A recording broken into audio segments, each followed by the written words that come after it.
ના condense milk, ના milk powder કે કોઈ પણ જાતના કલર કે એસેન્સનો ઉપયોગ કર્યા વગર ફક્ત 2 કપ દૂધનો ઉપયોગ કરીને ચોકલેટ આઈસ્ક્રીમ બનાવીએ. ચોકલેટ આઈસ્ક્રીમ બનાવવા માટે પેનમાં 1 કપ દૂધ ઉમેરીએ. તો અહીંયા આપણે 2 કપ દૂધનો ઉપયોગ કરવાનો છે. અત્યારે આપણે 1 કપ દૂધ ઉમેર્યું છે. ગેસની ફ્લેમ મીડિયમ રાખવાની છે. મીડિયમ ગેસની ફ્લેમ ઉપર દૂધને બરાબર ઉકળવા દઈએ. તો બહુ વધારે નથી ઉકાળવાનું. હવે 1/4 કપ જેટલી ખાંડ ઉમેરીએ. ખાંડનું પ્રમાણ તમે પ્લસ માઇનસ કરી શકો છો. જો તમારે વધારે ખાંડ ઉમેરવી હોય તો તમે વધારે પણ ઉમેરી શકો છો, પણ 1/4 કપ એકદમ બરાબર છે. હવે મીડિયમ ગેસની ફ્લેમ ઉપર 2 થી 3 મિનિટ માટે દૂધને ઉકળવા દઈએ. ત્યાં સુધીમાં બાકીની તૈયારી કરી લઈએ. અહીંયા મેં 5 રૂપિયાના પેકેટમાં જે હેપી બિસ્કિટ આવે એ લીધા છે. હેપી બિસ્કિટનું પેકેટ આપણે અહીંયા 5 રૂપિયાનું એક આવે એવા 2 પેકેટનો ઉપયોગ કર્યો છે. 2 પેકેટના બિસ્કિટ આપણે પ્લેટમાં કાઢી લીધા છે.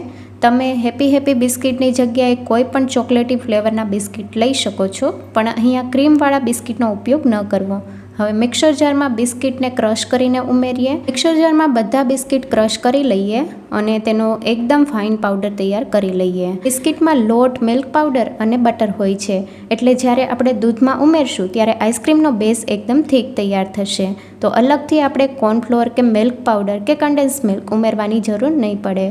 તો 1 કપ દૂધ ઉમેરીએ. 1 કપ દૂધ આપણે ગરમ થવા માટે મૂક્યું છે અને 1 કપ દૂધ આપણે અત્યારે યુઝમાં લેવાનું છે. તેમાં બિસ્કિટનો પાવડર ઉમેરીએ. સાથે 2 મોટી ચમચી જેટલો કોકો પાવડર ઉમેરીએ. જો તમારે કોકો પાવડર ન ઉમેરવો હોય તો તમે સ્કીપ કરી શકો છો અને તેની જગ્યાએ તમે ચોકલેટ પણ ઉમેરી શકો છો. જે ડેરી મિલ્ક આવે એ પણ લઈ શકો છો, અથવા ડાર્ક ચોકલેટ ઉમેરવી હોય તો તમે એ પણ ઉમેરી શકો છો. બરાબર મિક્સ કરી લઈએ. બિસ્કિટના પાવડરને આપણે ઠંડા દૂધમાં મિક્સ કરવાનો છે, જેથી કોઈ પણ જાતના ગાંઠા કે લમ્સ નથી રહેતા. તો બરાબર મિક્સ થઈ ગયું છે. મીડિયમ ગેસની ફ્લેમ ઉપર દૂધને ગરમ થતાં 2 મિનિટ જેવું થઈ ગયું છે અને દૂધ બરાબર ગરમ થઈ ગયું છે. ખાંડ પણ બરાબર પીગળી ગઈ છે. દૂધને બહુ વધારે નથી ઉકાળવાનું. તો હવે આ સમયે આપણે તૈયાર કરેલું મિક્સર ઉમેરી દઈએ. બિસ્કિટનું મિક્સર દૂધમાં ઉમેરીએ એટલે દૂધ ફટાફટ ઘટ થવા લાગશે. તો આ રીતે સતત હલાવતા રહેવાનું છે. મિક્સર ઘટ થવાના લીધે પેનના તળિયે બેસી ન જાય એ વાતનું ખાસ ધ્યાન રાખવું. આ રીતે તરત મિક્સ કરી લેવાનું.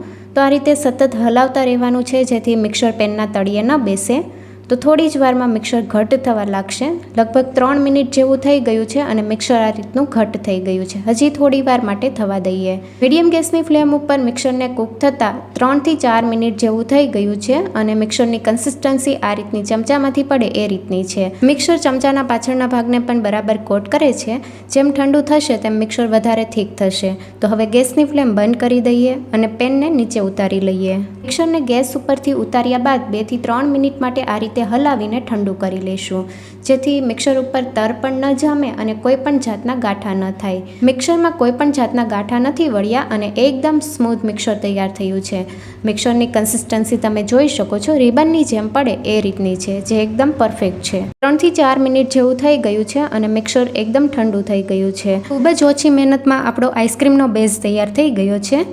તો હવે આ મિક્સરને આપણે એક બાઉલમાં કાઢી લઈશું. મિક્સરને આપણે અડધી કલાક માટે ફ્રીઝરમાં મૂકવાનું છે. મિક્સર એકદમ ઠંડુ થઈ જાય, જેથી આઈસ્ક્રીમનું ટેક્સચર એકદમ પરફેક્ટ આવે. આઈસ્ક્રીમના બેઝને જો તમારે વધારે સમય ફ્રીઝરમાં રાખવો હોય તો તમે 1 થી 2 કલાક માટે રાખી શકો છો. અડધી કલાક પછી જોઈએ તો આઈસ્ક્રીમનો બેઝ પહેલાં કરતાં ઘટ થઈ ગયો છે. આઈસ્ક્રીમમાં ક્રીમી ટેક્સચર આપવા માટે ન તો આપણે વ્હીપ ક્રીમનો ઉપયોગ કર્યો છે કે ના કોઈ ફ્રેશ ક્રીમનો. અહીંયા આપણે ફક્ત મલાઈનો ઉપયોગ કર્યો છે. મલાઈથી પણ આઈસ્ક્રીમ એકદમ ક્રીમી તૈયાર થશે અને એકદમ ઓછા ખર્ચામાં આ આઈસ્ક્રીમ તૈયાર થશે. મલાઈને પણ ફ્રીઝરમાં મૂકીને એકદમ ઠંડી કરી લીધી છે. તો હવે મિક્સર જારમાં આપણે અડધો કપ મલાઈ ઉમેરીએ. મિક્સરને આપણે પલ્સ મોડ ઉપર 1 થી 2 વાર ફેરવીને મલાઈને એકદમ સ્મૂથ કરી લેવાની છે. મલાઈને બહુ વધારે મિક્સર જારમાં નથી ફેરવવાની. મિક્સરને પલ્સ મોડ ઉપર ફેરવીને મલાઈને એકદમ સ્મૂથ કરી લીધી છે. તો હવે આઈસ્ક્રીમનો બેઝ જે તૈયાર કર્યો છે એ ઉમેરી દઈએ. આઈસ્ક્રીમનો બેઝ પણ એકદમ ઠંડો કરી લેવો. બરાબર બંને વસ્તુને મિક્સ કરી લઈએ. ખૂબ જ ઓછા સમયમાં આપણો આઈસ્ક્રીમનો બેઝ તૈયાર થઈ ગયો છે. આઈસ્ક્રીમને સેટ કરવા માટે આ રીતનું બોક્સ લીધું છે. તૈયાર કરેલો આઈસ્ક્રીમનો બેઝ ઉમેરી દઈએ અને ફોઇલ પેપરથી કવર કરી લઈએ. આઈસ્ક્રીમને આપણે 10થી 12 કલાક માટે ફ્રીઝરમાં સેટ થવા માટે રાખી દઈએ. ખૂબ જ ઓછી વસ્તુનો ઉપયોગ કરીને એકદમ ચોકલેટી ફ્લેવર આઈસ્ક્રીમ બહાર કરતાં પણ ઓછા ખર્ચામાં તૈયાર થશે. 10થી 12 કલાક જેવું થઈ ગયું છે અને ફોઇલ પેપર આ રીતે કાઢી લઈએ. આઈસ્ક્રીમ બરાબર સેટ થઈ ગયો છે. ફ્રીઝરમાંથી કાઢીને આઈસ્ક્રીમને આપણે 1થી 2 મિનિટ માટે રહેવા દઈશું અને એ પછી આપણે સર્વિંગ પ્લેટમાં સર્વ કરીશું. ઉપરથી કાજુના ટુકડા અને ચોકલેટના ટુકડા ઉમેરીએ. આઈસ્ક્રીમની રેસીપી કેવી લાગી કમેન્ટમાં જરૂરથી જણાવજો અને હવે કઈ રેસીપી જોવી છે એ પણ કમેન્ટ કરવાનું ભૂલતા નહીં. નવી રેસીપી જોવા માટે ચેનલને લાઇક, શેર અને સબસ્ક્રાઈબ કરો. Thank you for watching.